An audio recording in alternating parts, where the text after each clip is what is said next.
Hello viewers, welcome to Bhanu CC work. நம்ம இன்றைக்கி டேஸ்டியான வறுத்தரிச்ச சிக்கன் கறி தான் ரெடி பண்ணுறோம். எப்படின்னு பார்க்கலாம். கடாயில் 2 ஸ்பூன் தேங்காய் எண்ணெய் சேர்த்துக்குங்க. கண்டிப்பாக தேங்காய் எண்ணெய் சேர்த்துங்க, அப்போ தான் வாசனையாக இருக்கும். காஞ்ச மிளகாய் 2 எண்ணம், பெரிய வெங்காயம் 2 எண்ணம் சேர்த்து நல்லா வதக்கி விடுங்க. நல்லா வதங்கினதுக்கப்புறம் இஞ்சி பூண்டு பேஸ்ட்டு சேர்த்து நல்லா வதக்கி விட்டுருங்க.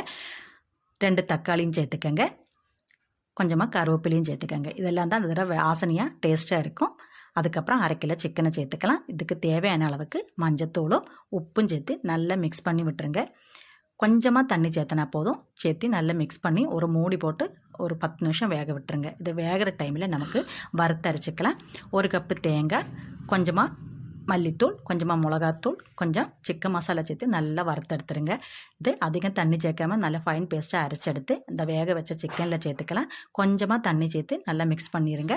நல்லா கொதிச்சதுமே டேஸ்ட்டான சிக்கன் கறி ரெடி ஆயிரும். கண்டிப்பாக வீட்டில் ட்ரை பண்ணி பாருங்கள். இந்த வீடியோ பிடிச்சிருந்தா லைக் பண்ணுங்கள். தேங்க்யூ.